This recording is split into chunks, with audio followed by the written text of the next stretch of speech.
नमस्कार दोस्तों, कहानी क्राइम चैनल पर आपका स्वागत है। दोस्तों, आज की हमारी जो क्राइम की कहानी है वो है रायपुर छत्तीसगढ़ से। तो चलिए दोस्तों, शुरू करते हैं क्राइम की इस सच्ची कहानी को। के विश्वनाथ शर्मा बतौर इंजीनियर मर्चेंट नेवी में तैनात थे। नौकरी की वजह से उन्हें मुंबई में रहना पड़ता था, जबकि उनकी पत्नी वंशी लता और 2 बच्चे राजेश और सीमा छत्तीसगढ़ की राजधानी रायपुर के बमलेश्वरी नगर में रह रहे थे। उनका बेटा राजेश 11वीं में पढ़ रहा था और बेटी 9वीं कक्षा में। मर्चेंट नेवी में रहते हुए विश्वनाथ को शिप पर मुंबई से दुबई जाना होता था। इसी वजह से वो महीनों महीनों तक घर नहीं जा पाते थे। के विश्वनाथ और वंशी लता की शादी को 18 साल बीत चुके थे। 2 किशोर बच्चों के माता पिता होने के बावजूद पति पत्नी के संबंध सामान्य नहीं थे। इसकी वजह थी विश्वनाथ की शराबखोरी। शराब पीकर वो बिल्कुल हैवान बन जाते थे। कई बार तो बच्चों के सामने ही पत्नी की पिटाई कर देते थे। इसी सब के चलते विश्वनाथ और वंशी लता के संबंध कभी ठीक नहीं रह सके। 12 जुलाई 2019 को के विश्वनाथ लंबी छुट्टी लेकर सुबह सुबह रायपुर स्थित अपने घर पहुंचे। वो पत्नी और बच्चों के साथ कुछ दिन चैन से गुजारना चाहते थे। विश्वनाथ को उम्मीद थी कि उन्हें आया देखकर पत्नी और बच्चे खुश हो जाएंगे, लेकिन जब वो अपने घर पर पहुंचे तो ऐसा कुछ भी नहीं हुआ।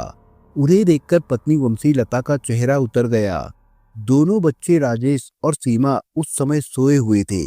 जब वंशी लता ने उनका हालचाल नहीं पूछा तो वो समझ गए कि घर का माहौल पहले जैसा ही है, कुछ नहीं बदला।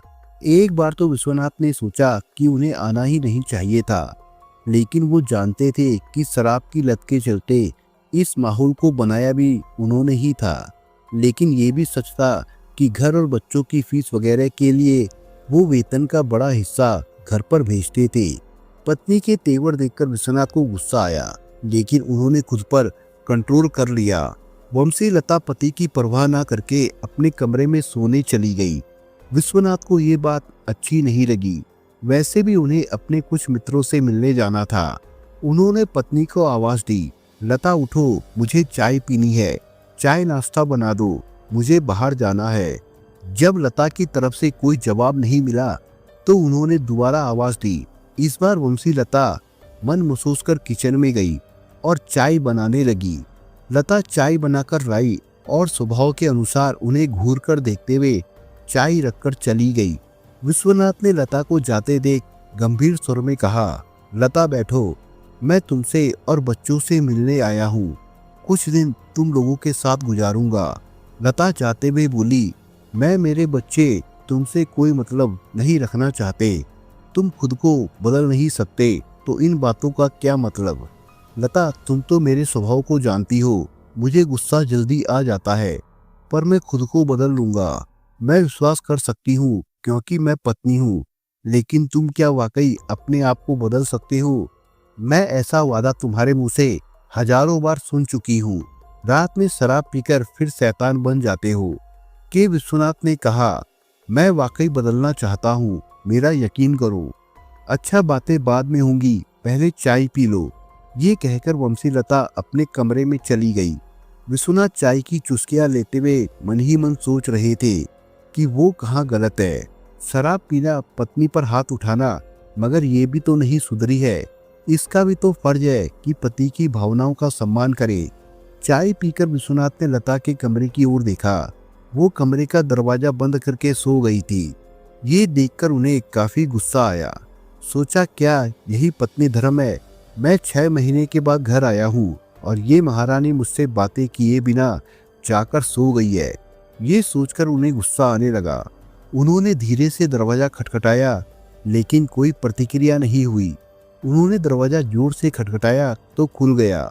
सामने आंखों में गुस्से की आग समेटे वंशी लता खड़ी थी। उसने पति को ऊपर से नीचे तक देखते हुए कहा, क्या बात है, क्या चाहते हो तुम? तुमने दरवाजा क्यों बंद कर लिया था? मैं क्या कुत्ता हूँ जिसे बाहर से भगा दोगी? पति बाहर से आया है और तुम चिड़िया चरित्र दिखा रही हो। के विश्वनाथ का क्रोध जाग उठा। साफ साफ सुनना चाहते हो, मैं तुमसे कोई संबंध नहीं रखना चाहती।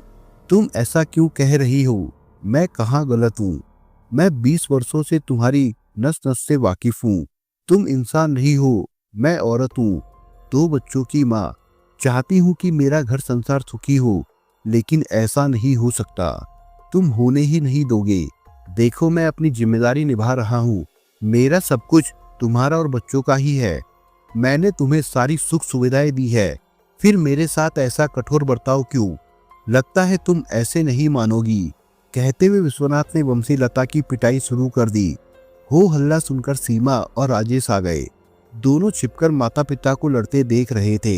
जब विश्वनाथ लता को पीटते पीटते थक गए तो गालियां देते हुए अपने कमरे में जाकर बैठ गए और चिल्ला चिल्ला कर कहने लगे, ऐसा है तो मेरी नजरों से दूर चली जाओ, छोड़ दो मेरा घर, जहां तुम्हें सुख चैन मिले वहीं चली जाओ अपने बच्चों को लेकर।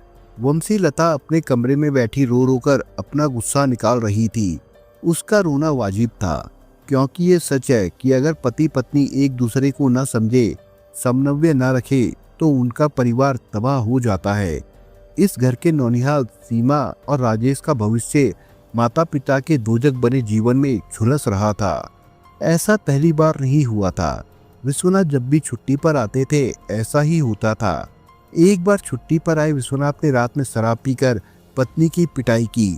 साथ ही चीख चीख कर कहा भी, तुम मेरा घर छोड़कर चली जाओ। जब तुम पत्नी धर्म नहीं निभा सकती तो मेरे घर में क्या कर रही हो?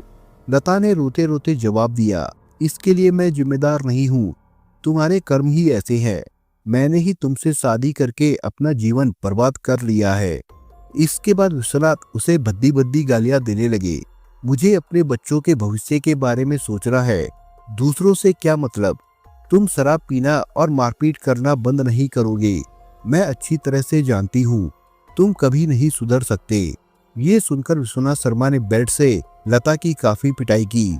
वो चीखने चिल्लाने लगी, लेकिन विश्वनाथ को उस पर जरा भी दया नहीं आई। उसी दिन वंशी लता के मन में पहली बार ये बात आई थी कि क्यों न वो अपने पति को जहर देकर मार दे।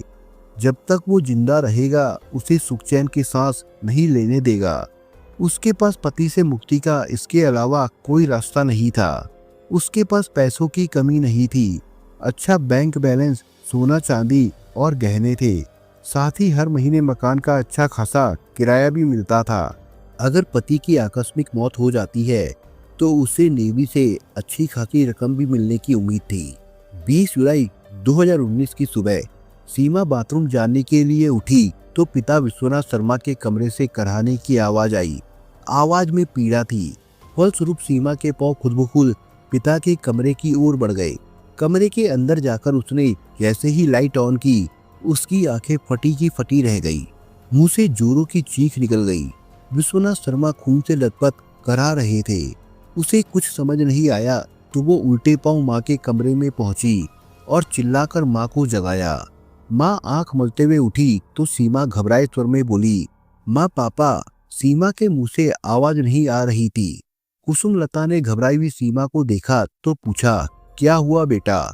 माँ पापा खून, सीमा ने हकलाते हुए कहा तो वंशी लता झटके से उठकर पति के कमरे की तरफ भागी। पीछे पीछे सीमा और राजेश भी थे। वहां का दृश्य देखकर लता दहाड़ मारकर रोने लगी।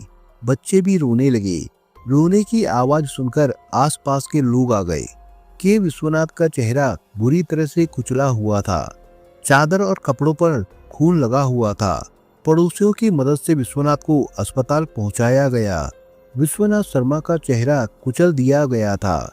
मुंह से सिर्फ कराहने की आवाज आ रही थी। अस्पताल पहुंचने तक वो जीवित थे। वहां जाकर उनकी मृत्यु हो गई। अस्पताल प्रबंधन ने वंशी कुसुमलता से के विश्वनाथ के संदर्भ में आवश्यक जानकारी प्राप्त की। मामला पहली नजर में संदिग्ध लग रहा था, इसलिए प्रबंधन ने घटना की जानकारी पुलिस अधिकारियों को दे दी। जब पुलिस अस्पताल पहुंची तो के विश्वनाथ की पत्नी और बच्चे वहीं थे। गुड़ियारी थाने के थाना प्रभारी सुशांतो बनर्जी ने अस्पताल पहुंचकर सबसे पहले मृतक के बारे में वंशी लता का बयान लिया। अपने बयान में उसने बताया कि उसके पति विश्वनाथ मर्चेंट नेवी में इंजीनियर थे और छुट्टी पर घर आए थे। उसने सुबह सुबह उन्हें उनके कमरे में खून से लथपथ देखा तो उसके होश उड़ गए। पता नहीं कौन घर में घुस आया और उन्हें बुरी तरह घायल करके चला गया। दोनों बच्चों राजेश व सीमा ने भी यही बात बताई। सुशांतो बनर्जी ने वंशी लता के साथ आए अन्य लोगों का भी बयान लिया। इसके बाद उन्होंने SSP Arif Sheikh, additional SP Praful Thakur, ASP Abhishek को इस वारदात के बारे में बता दिया। अधिकारियों के आने के बाद जब मुआयना और लिखापढ़ी हो गई तो थाना गुढ़ियारी पुलिस ने विश्वनाथ के शव को पोस्टमार्टम के लिए भिजवा दिया। मामला मर्चेंट नेवी के इंजीनियर की हत्या का था, इसलिए अधिकारियों ने केस की जांच के लिए क्राइम ब्रांच की एक टीम गठित करके जांच शुरू करा दी। थाना प्रभारी सुशांतो बनर्जी और एडिशनल एसपी प्रफुल्ल ठाकुर ने एक बार फिर घटना स्थल का मुआयना किया। आसपास के लोगों से बातचीत की गई तो इस घटना की सच्चाई प्याज के छिलके की तरह परत दर परत खुलकर सामने आने लगी। पता चला कि पति पत्नी के बीच सब कुछ ठीक ठाक नहीं था। दोनों की अनबन पास पड़ोस के लोगों से छिपी नहीं थी। थोड़ी सी पड़ताल में ये जानकारी भी मिली कि वंशी लता ने पति के खिलाफ गुड़ियारी थाने में 4 बार मारपीट की रिपोर्ट लिखाई थी। वंशी लता को थाने ले जाकर जब एडिशनल एसपी प्रफुल्ल ठाकुर और थाना प्रभारी सुशांत बनर्जी ने उससे सख्ती से पूछताछ की तो वो फूट फूट कर रोने लगी, लेकिन पति के विश्वनाथ शर्मा की मौत के बारे में कुछ भी जानने से इनकार करती रही। बाद में जब पुलिस ने लता के मोबाइल नंबर की कॉल डिटेल निकलवाई तो एक चौंकाने वाली बात सामने आई। घटना की रात 2 बजे उसके मोबाइल पर एक कॉल आई थी। पुलिस ने पता लगाया तो नंबर के विश्वनाथ शर्मा और वंशी कुसुमलता के किराएदार लवकुश शुक्ला का निकला। पुलिस लवकुश को पकड़कर थाने ले आई। थाने पहुंचकर वो सूखे पत्ते की तरह थरथर कांपने लगा। पुलिस की थोड़ी सी सख्ती पर उसने के विश्वनाथ शर्मा की हत्या का सारा राज खोल दिया। लवकुश के बताने पर अविनाश को भी पकड़ लिया गया। वो लवकुश के यहाँ नौकरी करता था। पूछताछ में उसने स्वयं ही विश्वनाथ की हत्या करने की बात मान ली। इसके बाद पुलिस के सामने जो कहानी आई वो कुछ इस प्रकार से थी। लवकुश शुक्ला और अविनाश यादव मूलतः उत्तर प्रदेश के निवासी थे। लवकुश काफी समय से के विश्वनाथ शर्मा और उनकी पत्नी को जानता था। वो शर्मा दंपति के पंडरी स्थित दुबे नगर के मकान में बतौर किराएदार रहता था। शुक्ला जिंदगी में कुछ करना चाहता था। उसकी इच्छा थी कि वो फिल्मों में अभिनय करे। शुक्ला पुणे स्थित फिल्म इंस्टीट्यूट में भी गया ताकि वहां एडमिशन ले सके, लेकिन वहां एडमिशन के लिए उसे 5 लाख रुपए की जरूरत थी। इसी दरमियान एक दिन मकान मालिक वंशी लता को उसने अपनी समस्या बताई और भाग्य का रोना भी रोया। उसकी आवश्यकता को ध्यान में रखकर वंशी लता ने उसे ऑफर दिया और बोली, मैं तुम्हारे लिए पैसों का इंतजाम कर सकती हूँ। ये सुनकर लवकुश बहुत खुश हुआ। उसने कहा, दीदी मैं आपका ये एहसान जिंदगी भर नहीं भूलूंगा, मगर तुम्हें मेरा एक काम करना होगा। वंशी लता ने कहा, बताइए एक क्या 2 काम करूंगा, सोच लो। मैं पैसे काम होने पर दूंगी, पहले एडवांस में कुछ भी नहीं। थोड़ी देर सोचकर लवकुश ने कहा, ठीक है, मुझे आप पर पूरा भरोसा है, मैं तैयार हूँ। ये सुनकर वंशी लता ने उसे अपने भाई जैसा होने का वास्ता देकर अपनी तार तार जिंदगी का रोना रोते हुए कहा, भैया मैं सीमा के पापा से हद दर्जे तक परेशान हूँ। तुम चाहो तो मुझे उनसे मुक्ति दिला सकते हो। मैं समझा नहीं। लवकुश ने कहा, तुम्हें उनको मेरे रास्ते से हटाना होगा। वंशी लता ने कहा तो लवकुश अंदर ही अंदर कांप कर रह गया, लेकिन उसकी आंखों के आगे 5 लाख रुपए नाच रहे थे। उसे अभिनेता बनने का ख्वाब पूरा होता दिखाई दिया, इसलिए वो मान गया। उसने वंशी लता के साथ बैठकर फुल प्रूफ योजना बनानी शुरू कर दी कि के विश्वनाथ को कब और कैसे रास्ते से हटाया जाए। दोनों ने उसी दिन से सोचना शुरू कर दिया। लवकुश ये अच्छी तरह से जानता था कि वो अकेले ये काम नहीं कर सकता, क्योंकि के विश्वनाथ उससे ज्यादा ताकतवर थे। उनके सामने वो बहुत कमजोर था। इसलिए उसने इस काम के लिए अपने नौकर अविनाश यादव से बात करने का फैसला किया। एक दिन अविनाश ने उससे रुपयों की मांग की, क्योंकि उसकी बहन रुक्मणी की शादी होनी थी और इसके लिए उसे मोटी रकम की जरूरत थी। अविनाश की जिंदगी अंधेरों से घिरी लौ की तरह टिमटिमा रही थी। नौकरी करके वो जैसे तैसे परिवार का भरण पोषण करता था। एक बहन थी रुक्मणी, जो शादी के योग्य हो चुकी थी। माँ को उसकी चिंता रहती थी। अविनाश को बहन के ब्याह के लिए 1.5 लाख रुपयों की जरूरत थी। एक दिन दुकान पर अच्छा मूड देखकर उसने मालिक लवकुश से अपना दुखड़ा रोकर मदद की गुहार लगाई। संयोग से लवकुश तैयार हो गया, मगर उसने कहा, अविनाश, इसके बदले तुम्हें एक काम करना होगा। बोलो, कर पाओगे? लवकुश ने उसे पूरी योजना बता दी। उसकी योजना सुनकर अविनाश घबराया नहीं, बल्कि तैयार हो गया। लवकुश ने उसे आश्वस्त करके कहा, सिर्फ एक आदमी को रास्ते से हटाना है, हटाओ और 1.5 लाख रुपया लेकर जाओ। अविनाश इस काम के लिए तैयार था। लवकुश ने अविनाश को के विश्वनाथ शर्मा के संबंध में एक एक करके सारी बातें समझा दी। इसके बाद दोनों वंशी लता से मिले। बातचीत में तय हुआ कि रात को वे दोनों आएंगे और विश्वनाथ का काम तमाम कर देंगे। कैसे, किस तरह? लता ने पूछा तो लवकुश ने अविनाश की तरफ देखकर कहा, ये जाबाज लड़का है, ऐसे छोटे मोटे काम इसके बाएं हाथ का खेल है। बस आपको घर का दरवाजा खुला रखना है, बाकी सब ये देख लेगा। वंशी लता तैयार हो गई। योजना अनुसार उस दिन रात को लगभग 1 बजे अविनाश और लवकुश को घर के पीछे वाले दरवाजे से प्रवेश करना था।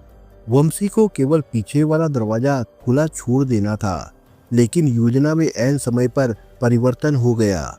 लवकुश ने अविनाश के सामने 2 लाख रुपए का ऑफर रखते हुए कहा, अविनाश, ये काम अब तुम अकेले करो और 2 लाख रुपए ले लो, मैं वहां नहीं जाऊंगा। लवकुश के हाथ खड़े करने पर भी अविनाश पीछे नहीं हटा, बल्कि ये सोचकर वो खुश हुआ कि अब उसे 2 लाख रुपए मिलेंगे।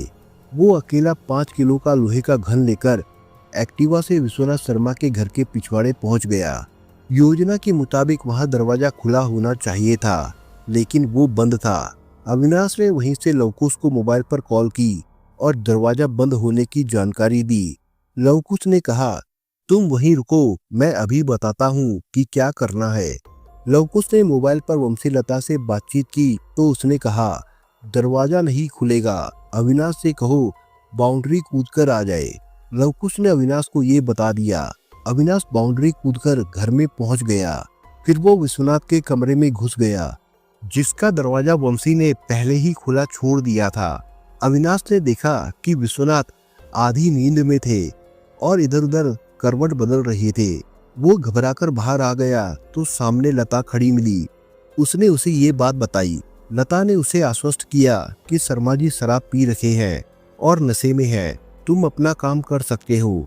ये सुनकर अविनाश ने कमरे में घुसकर उनके सिर पर घन से 4-5 वार कर दिए। नींद की वजह से विश्वनाथ अपना बचाव भी नहीं कर सके और चीख कर अचेत हो गए। अविनाश ने खून से लथपथ विश्वनाथ को देखकर सोचा कि वो मर गए हैं। इसके बाद वो वहां से निकल गया। घन वो अपने साथ लेता गया। तहकीकात के बाद में पुलिस ने हत्या में इस्तेमाल किया गया घन बूढ़ापारा तालाब के पास से बरामद कर लिया था। वहीं से 5 मोबाइल और 1 एक्टिवा जब्त की गई। पुलिस ने मृतक के विश्वनाथ की हत्या के आरोपी मृतक की पत्नी के वंशी लता, किराएदार लवकुश शुक्ला और नौकर अविनाश यादव को गिरफ्तार कर लिया। तीनों के खिलाफ रायपुर के गुड़ियारी थाने में धारा 302 और 34 के तहत केस दर्ज कर लिया गया। लवकुश शुक्ला उत्तर प्रदेश के गांव बड़ी के मोहल्ला शुक्लान का रहने वाला था। अविनाश भी उत्तर प्रदेश का ही रहने वाला था। उसका घर जिला भदोही के गांव लोहारा दुर्गागंज में था। पूछताछ के बाद तीनों को कोर्ट में पेश किया गया, जहां से तीनों को जेल भेज दिया गया था। दोस्तों, इस कहानी के बारे में आपके विचार क्या है, हमें कमेंट बॉक्स में जरूर बताएं। और दोस्तों, अगर आपको हमारा काम पसंद आया हो तो वीडियो को लाइक शेयर जरूर करिए। और अगर आपने अभी तक चैनल को सब्सक्राइब नहीं किया हो तो जाने से पहले चैनल को सब्सक्राइब जरूर करिए दोस्तों। धन्यवाद।